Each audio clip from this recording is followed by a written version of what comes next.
What's up? This is Jhontiel Morriss. This is the Bible But Not Boring podcast. And today we're going to be going through Kings chapter 1 through 2. And I'm going to discuss it with an amazing person. Her name's Mom, obviously, because, that's who is available to me.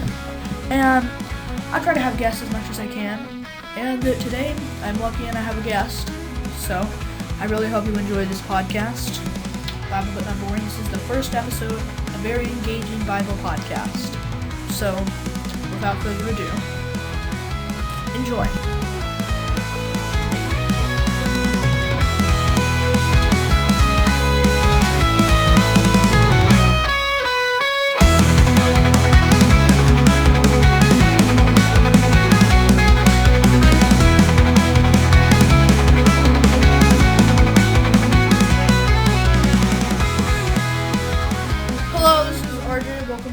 First episode of Bible But Not Boring. So before we get right in, this is our guest, and her name is... I'm Jhontiel Morriss. I'm RJ's mom. Yeah, well, that's true. But, so, tell us a little bit about yourself before we start. Yeah, tell us a little bit about yourself. Like what? Just like your life story, like shortly, though, not everything, but... I am a mom of 3, soon to be 4 children, and happily married for 14 years now, and I'm a homesteader mom in Missouri, and we have milk goats and chickens and ducks and a lot of chickens. Too many chickens. Probably too many chickens, and I love to garden. Okay. And raise babies.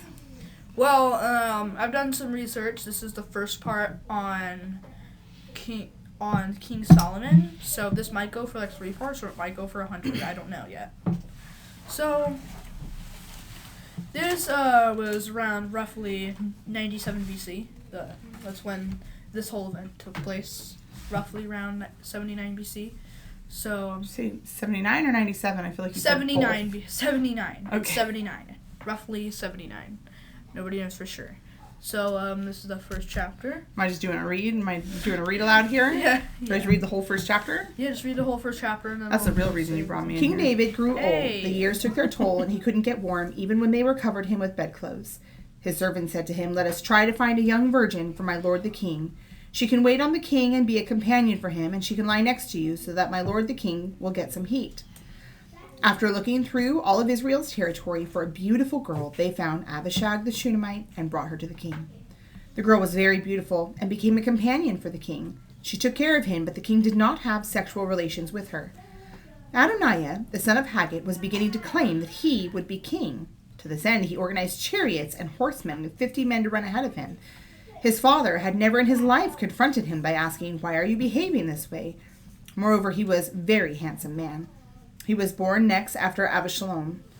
He conferred with Joab, the son of Zeruiah, and Eviatar, the Cohen, and they both supported Adoniah. But Zadok, the Cohen, Benaiah, the son of Jehoiada, Nathan, the prophet, and Shimei, Ra'i, and David's elite guard were not on Adoniah's side.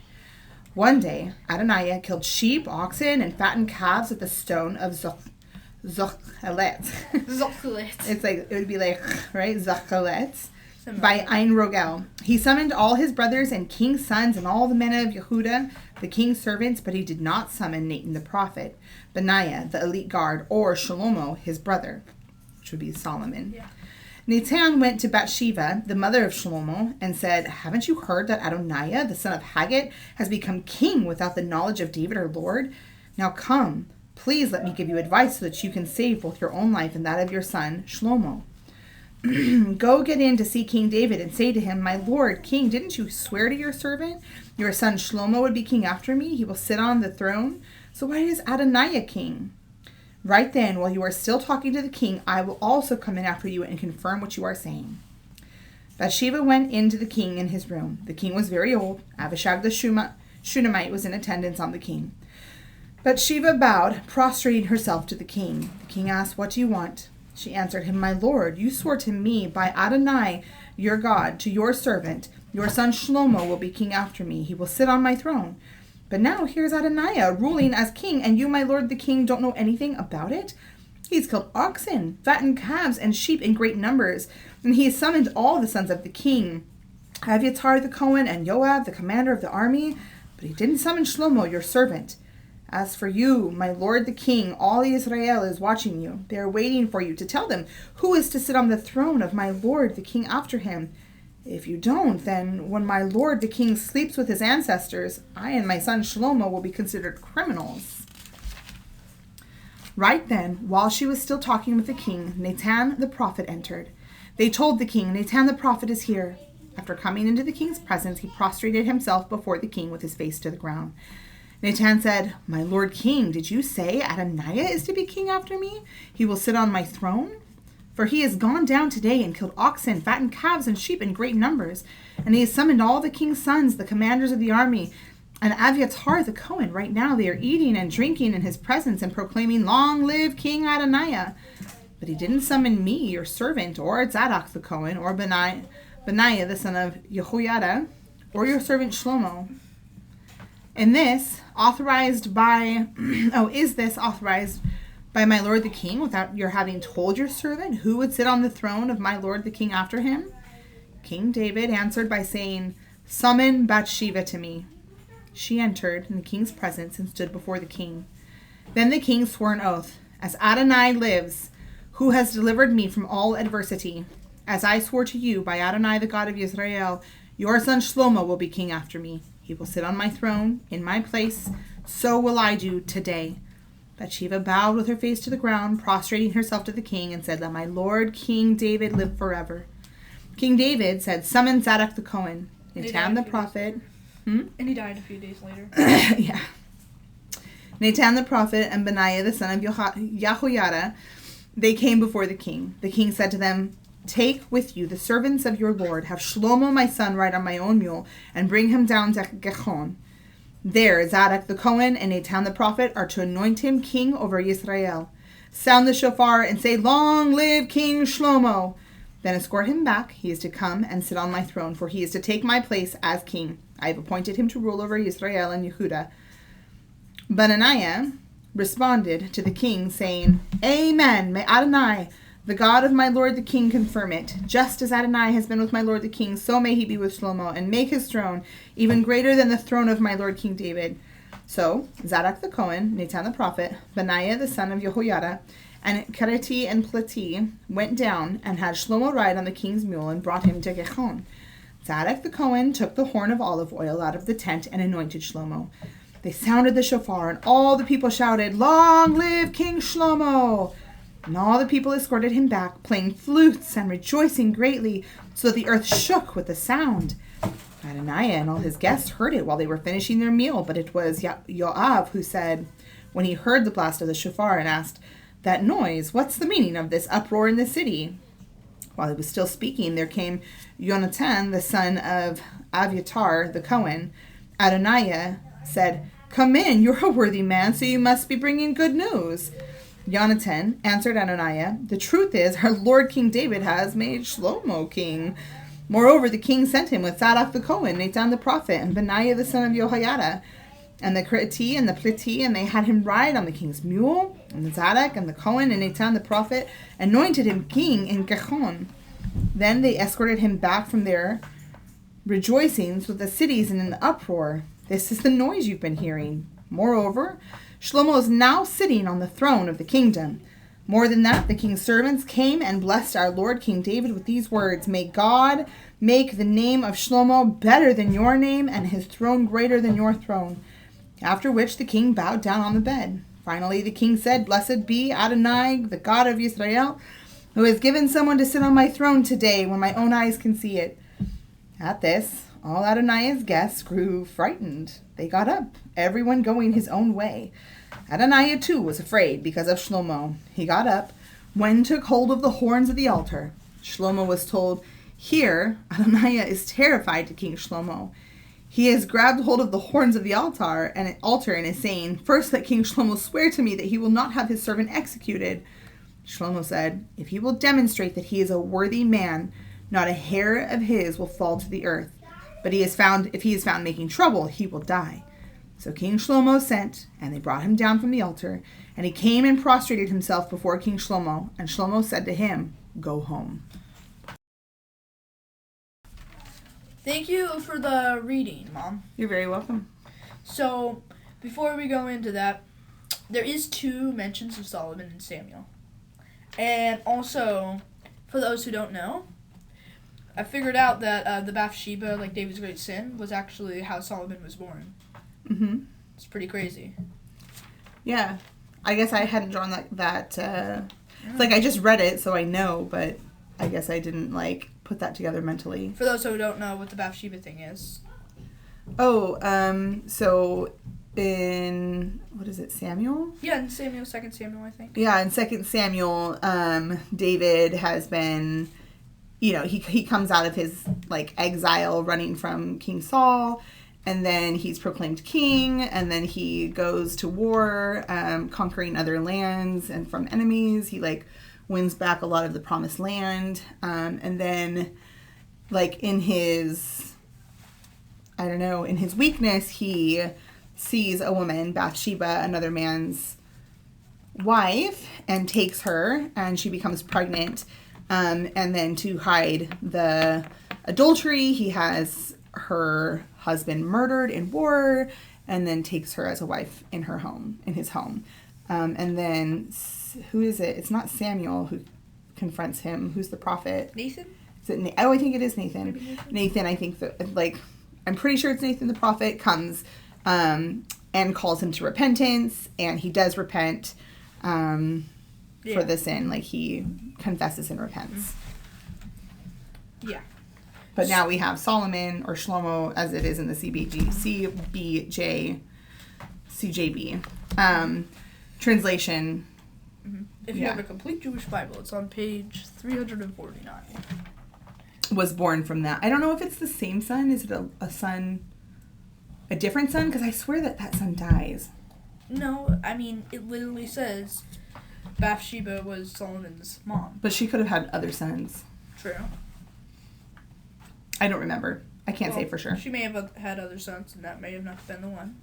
Well, so yeah. Actually, when I hear, I watch Tom Bradford teachings, and I put on the Google captions, and when he said Shlomo, it says slow-mo. Oh.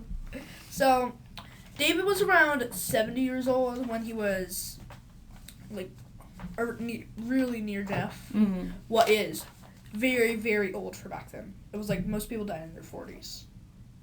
Are you sure? Yeah, that's what I heard. It's the teachings. Through Tom Bradford? Another guy. Oh. Was teaching and said people died around that time. I wouldn't doubt it because that's right when people stopped living to be 120. Mm. And that, they weren't that wise in the medical fields yet. They were a lot better with herbs, but they didn't have any, life-saving medicine. Yeah. So if somebody started getting asthma, there wasn't really that much you could do. So David did have, hundreds. Right, because, for medicine, they had a virgin come lay with him, so, that makes sense. And we don't know what to do, just, have a young woman lay with you. Yeah. That ought to take care of it. Actually, that was a practice back then. And it wasn't supposed to be, a weird practice. It was actually, they could take care of them because, he could transfer from her to him. Like a bed maid. Yeah, I basically. got it. So, David had hundreds of wives. That's why people are, instead of isn't this son of yours going to be king? They're isn't my son going to be king? Because he had so many wives. That was a common thing back then. So, Adonya, without thought. It's Adonya. In other translations, it's Adonya. Okay. Fine. Adonya. I was always used to Adonya, and I almost. So I think the English translation is Adonijah when you read it in the. I sincerely remember Adonya, but it doesn't matter. Right. We can do We can both be right. Yeah. So he, without thought, he claimed that he was a king because it says in here David failed to be a strong father. He was he never was why, he never even said. Oh yeah, it says he never corrected him. Yeah, he never. Well, being king and a strong father would have been impossible, especially with all the wars he had. And how many kids he had?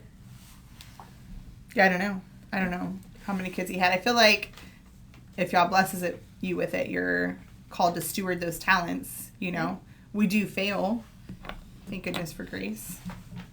Well, so David swore that Solomon was king, so that's why hundreds of people asked David why Adonijah was king. And then my dad put this in here when I was writing. He likes fart cheese? Yeah, it says I like fart cheese on it. Oh, good notes. So, good thanks, notes. Dad. So then David claimed that Solomon was king, and then Adonya begged for mercy, and Solomon gave it. So that's the basis of that chapter. Mm-hmm. Yeah. Any thoughts on it, Mom? No, I mean, like, I'm just thinking, because, you know, how you said, like, it would have been impossible. I'm struggling with that thought, just because, you know, there are, you know, he's suffering the consequences of it, of the unclear communication, the lack of correction, you know. It reminds me it's the same thing, like, in early 1 Samuel, like, Samuel's kids were doing, like, awful things, and he would correct them. Right. And now starting to another 2-part Bible. And then we look future, like, it was in Psalms or Proverbs. I think it's in Proverbs. Yah says, he disciplines those who he loves, you know? And so it's like, for him to lack in discipline was for him to lack in love toward Adonijah. Yeah. Adonya, whatever. We should have, like, agreed on a enunciation before the recording. Let's just say the guy with a name. Mm-hmm. Yeah. Because how entitled, right? What do you mean? Well, just that he was, like, without any announcement, he took it upon himself to make sacrifices and celebrate in the city that he was king. Yeah. It doesn't sound like there was any implication that would have made him think that, but he just kind of was entitled to proclaim it for himself. And in chapter 2, guess what happened? You'll be pretty shocked about what happens. Well, I know. I'm trying not to say anything. Try not to spoil it. That's 1 Kings chapter 2. The time came near for David to die, so he commissioned Shlomo his son as follows. I am going the way of all the earth. Therefore be strong. Show yourself a man. Observe the charge of Adonai, your God, to go in his ways and keep regulations, mitzvah, rulings, and instructions in accordance with what is written in the Torah of Moshe, so that you will succeed in all you do and wherever you go. If you do, Adonai will fulfill what he promised me when he said, if your children pay attention to how they live, conducting themselves before me honestly with all their heart and being, you will never lack a man of the throne of Israel. Moreover, you are aware of what Joab, the son of Zeruiah, did to me. Zeruiah? Yeah, okay. Did to me, that is, what he did to the 2 commanders of the armies of Israel, Abner, the son of Ner, and Amasa, the son of Yeder. He killed them, shedding the blood of war in his peacetime, putting the blood of war on the belt around his waist and the shoes on his feet. Therefore act according to your wisdom. Don't let his gray head go down to the grave in peace. But show kindness to the sons of Barzillai and Gilead. Include them with those who eat at your table, because they came and stood with me when I was fleeing from Absalom, your brother. Finally, you have with you Shimei, the son of Gera, from Benyamini, from Bachurim. He laid a terrible curse on me when I was on my way to Machanaim. Okay, pause there. Did that say the Shimei thing? Mm-hmm. Shimei? Yeah, okay, just keep going for a second. But he came down to meet me at the Yarden. So I swore to him by Adonai that I would not have him put to death with the sword. Now, however, you should not let him go unpunished. You are a wise man, and you will know what you should do to him. You will bring his gray head down to the grave with blood. Okay, so pause right there. So you're on verse 10. Mm-hmm. So I'm just going to go right there. Some of you may wonder why David's really mad at Shimei.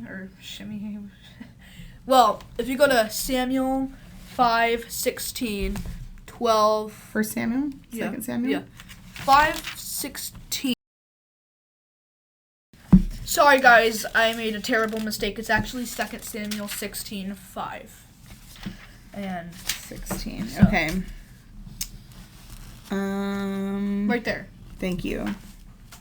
When King David arrived at Bathsheba, there came out from there a man from Shaul's family named Shimei, the son of Gera, and he came out pronouncing curses and throwing stones at David and all the King David's servants, even though all the people, including his bodyguards, surrounded him left and right.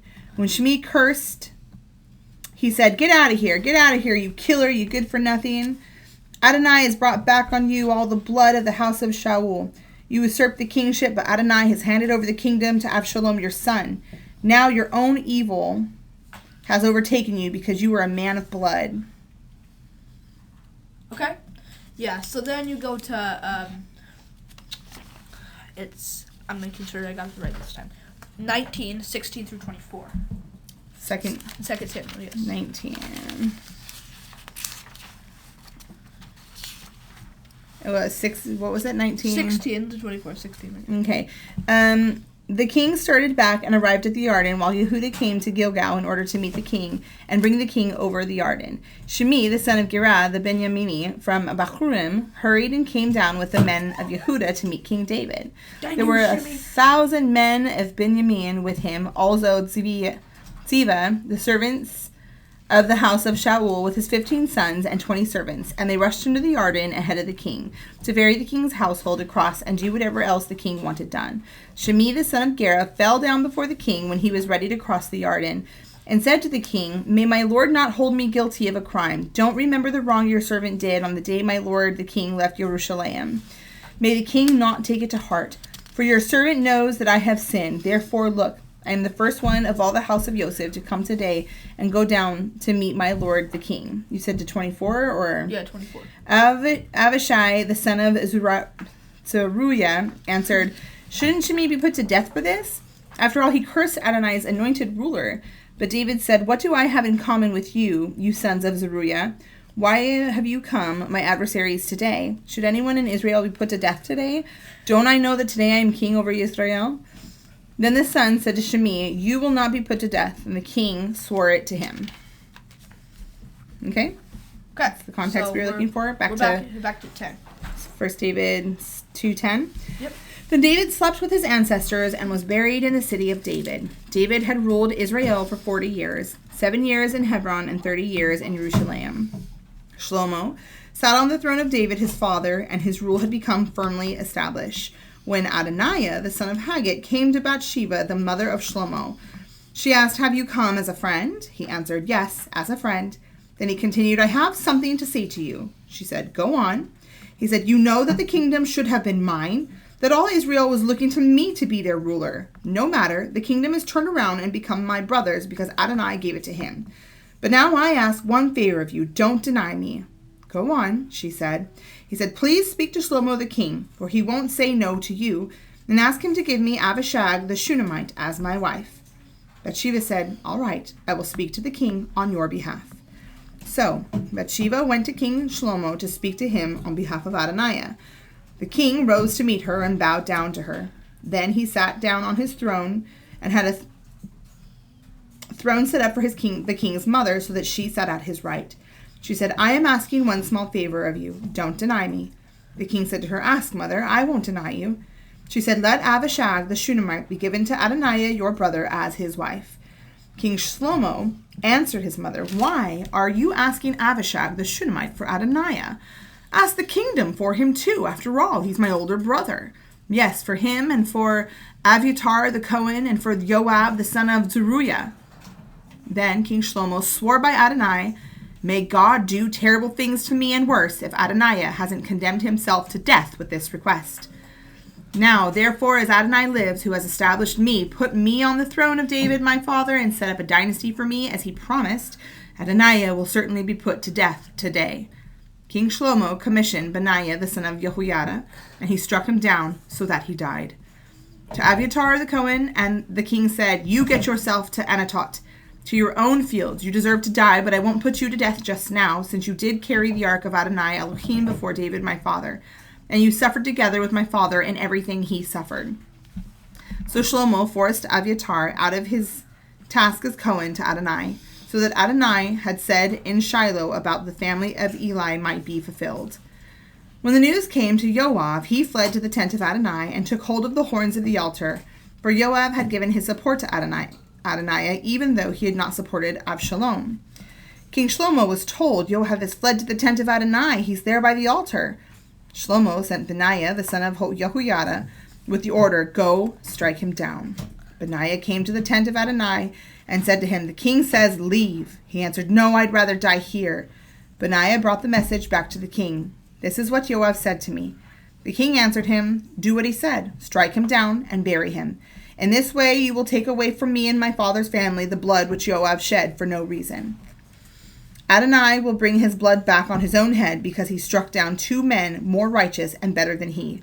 He killed them with a sword without my father David's awareness. Abner the son of Ner, commander of the army of Israel, and Amasa the son of Eder, commander of the army of Yehuda. In this way their blood will return on the head of Joab and his descendants forever. But for David, his descendants, his family, and his throne will there be peace forever from Adonai. So Benaiah the son of Jehoiada went up and struck him down and killed him, and he was buried in his own house in the desert. The king put Benaiah the son of Jehoiada in charge of the army instead of him, and the king replaced Abiathar with Zadok the Cohen. The king summoned Shimei and said to him, build yourself a house in Jerusalem and live there. Don't go outside the city walls. Know for a fact that on the day you go out and cross Vadi Kidron, you will certainly die. Your blood will be on your own head. Shimei answered the king, what you have said is good. As my lord the king has said, so will your servant do. So Shimei lived in Jerusalem for a long time. But after 3 years, 2 of Shimei's slaves ran away and went to Achish, son of Maacah, king of Gat. They told Shimei, your slaves are in Gat. So Shimei set out, saddled his donkey, and went to Achish in Gat to look for his slaves. Then Shimei returned, bringing his slaves from Gat. Shlomo was told that Shimei had gone from Jerusalem to Gat and back. The king summoned Shimei and said to him, didn't I have you swear by Adonai and forewarn you by telling you, know for a fact that on the day you leave and go anywhere outside the city, you will certainly die? And you answered me, what you're saying is good, I hear it. Why then haven't you kept the oath of Adonai and the mitzvah I charged you with? Moreover, the king said to Shimei, you know in your own heart all the terrible things you did to David my father. Therefore Adonai will bring back your wickedness on your own head. But King Shlomo will be blessed, and the throne of David will be established before Adonai forever. So the king gave the order to Benaiah the son of Jehoiada, and he went out and struck him down so that he died. Thus the kingdom was established in Shlomo's hands. So, nice. Thank you for reading. You're welcome. Thank you for the read again. So, it's kind of curious why Solomon was so mad at what do you go with him? Adoniah. So, like, why was he so mad at him? I mean, she didn't lie with the king. It literally says the king did not have sexual relations with her, so it wouldn't have been that. I heard from somebody from the fellowship that he was one of David's former enemies. But I mean, that wouldn't make that much sense. Well, then that's confusing because why did he take her as a bedmaid then? Yeah, and then I heard that if he married her, it would make him look like he's supposed to be the king. Maybe. I mean, I could see that. Perhaps it's just the offense of him asking for, like, an inheritance that doesn't belong to him. Maybe. I don't know. I'd have to do some Googling. I also heard somewhere that Solomon had a crush that was so intense that he had Adonya killed. Well, that doesn't seem right, because it seems like everything that he establishes after the death of David, like, rights all the wrongs to David, right? Like, how he had Shimei punished upon the agreements, but it's like David offered forgiveness and Shlomo offered protection within certain boundaries, but then having him executed was like the completion of, like, justice, I suppose, on the curses and things that he had made on David prior. You know what I'm saying? So the first time you go through Kings, like, Solomon's going to sound like such a bad person, but the more and more you go through and learn more, it actually makes more sense. Right, and it says, like, he's just having all these people killed, just killing a bunch of people, kill his brother. But again, it's like we see when Yah has the Israelites go through and establish the land by executing enemies of Yah, right, and enemies of Yah's people, so that his kingdom can be established. We're kind of like seeing the same thing of like Shlomo is serving justice, I'm sure, upon like Adonai's wisdom on David's enemies from the past, and then it says, thus the kingdom was established in Shlomo's hands. Yeah. So these could have been people that would have caused trouble in his kingdom in the future, or stirred strife or bitterness or anger amongst the people. Yeah. But he didn't have against Solomon. But he didn't have wisdom yet. No, but he did have instruction from his father. True. Honor thy mother and father, and it will go well with you. Yeah. True. So, also, Solomon wrote Proverbs, right? Mm-hmm. He also has a whole nother book. It's called The Wisdom of Solomon. It's in the Sefer. I'd love to go through that sometime. That would be one you should probably go through with Dad. Yeah. Well, let's see.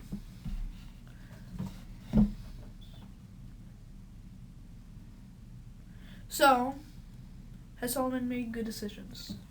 I think so. I think they seem like just decisions. Yeah. You're right, like the whole Abishag thing does seem weird, but I'm sure there's context that I'm unaware of. Okay, so I wrote some questions down. Okay. Solomon's first steps. What would you have done different? And did he do it well? That is a really good question. Okay. I don't think that I would have done it differently. He set parameters and boundaries based on his father's wishes and for the consideration of his future kingdom, and then executed those boundaries very wisely. Okay. Again, just like establishing his kingdom. I agree with you. I still don't understand that Abishag thing. Well, we will have to study it out. Yeah, I'll probably ask a bunch of people. So David's instructions, what do you think about them? It sounded like pretty final last instructions. I think they are very reflective of David's heart. Like David was very big on honoring people, and being careful with the bitterness of his heart. Intermittently, right? Like we all have slips and stuff, yeah, but like the Bathsheba. Right, or just when he had said, was given the opportunity to slay Saul, and and he left that judgment in Yah's hands. Yeah, David really respected Saul. Yeah, because he was anointed by the Father. And so, you can kind of see that, the protection of the bitterness of his heart here, where he's looking back on the people who've wronged him or have done well for him, and is passing forward the generational inheritance of protecting these people, and or just establishing these people could be bad for your future kingdom, or protect these people because they protected my kingdom. So I don't know, it seemed wise fatherly. Those seem like some counsel. Good insights, Mom. So, what do you think it seems like Solomon stands for? Pretty easy question, but answer it. What do you mean? As a person? Seriously. It'd be what do you think Solomon's leadership stands for? You tell me. Okay, fair. Well, it definitely seems like he's godly, and he's not going to let people get away with anything. Yeah.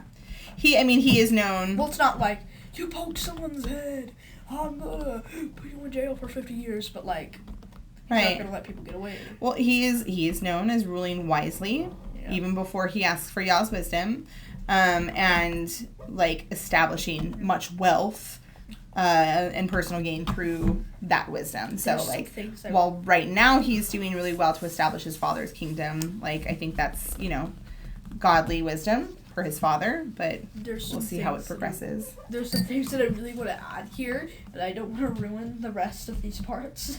Is it about the giant worm? No. Okay, whoops, sorry.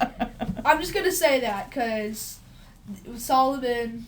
So there's some really stupid Kabbalah stuff on Solomon. Yeah, doing some research, some Kabbalistic stories came up about how the way King Solomon built the temple was with a giant worm that could eat through walls and had laser beams. So ridiculous. What do you think Adonya would have done if he was king? Ruled selfishly. He seems like a very entitled person. He was entitled to the throne. He was entitled to inheritance after Solomon was anointed. So, like, you can see that he was for personal gain and just had an entitled mindset. And so that would not have fared well. And that's why Yah didn't anoint him as king over Israel. Because it's not just King David who was like, no, you know, Adonya doesn't get it. It was the father who anointed Solomon. Yeah, it's just kind of crazy. It would probably be pretty hard if you were in a royal bloodline and you had a chance to be king, and your dad's like, nah, I don't want you to be king. Well, it sounds like there were a lot of people in that royal bloodline. Yeah. But also through this bloodline comes Yeshua, so we see that, like, again, Adonai anoints who's going to proceed in that particular bloodline. Yeah, also, if you come later in the Bible, guess how many wives and concubines? I mean, I know. If you want to know, you're going to have to keep going and listening.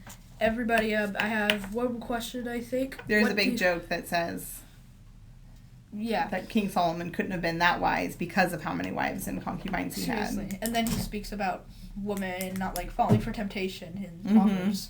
Okay, so there's one more question before we go. What would be a good plot twist for this? Like, make something up.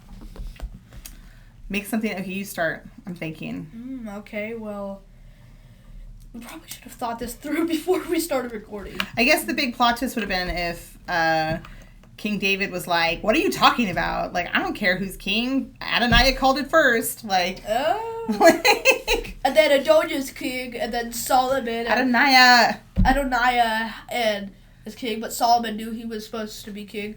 So they have a big boxing match, but neither of them win, and they both dead. And they have what? One of them has to. Maybe like Solomon wins, like Adonai goes king, and then Adonai or that Solomon he challenges them to a boxing match, and then that's how Solomon actually gets the throne is by like because he won a boxing match. Wait, what if it's or a duel like in Alexander Hamilton? Wait, what if it's a rock paper scissors match? It's the most dramatic rock paper scissors of your life. That would be a really intense way to win the throne of Israel. Both just staring at each other like, with like eyes like super wide. I'm sure that's where where like predestination comes in, right? Like, Yah is like, nope, Solomon is definitely going to be on the throne, and so it's not by chance, but by fate. Yeah.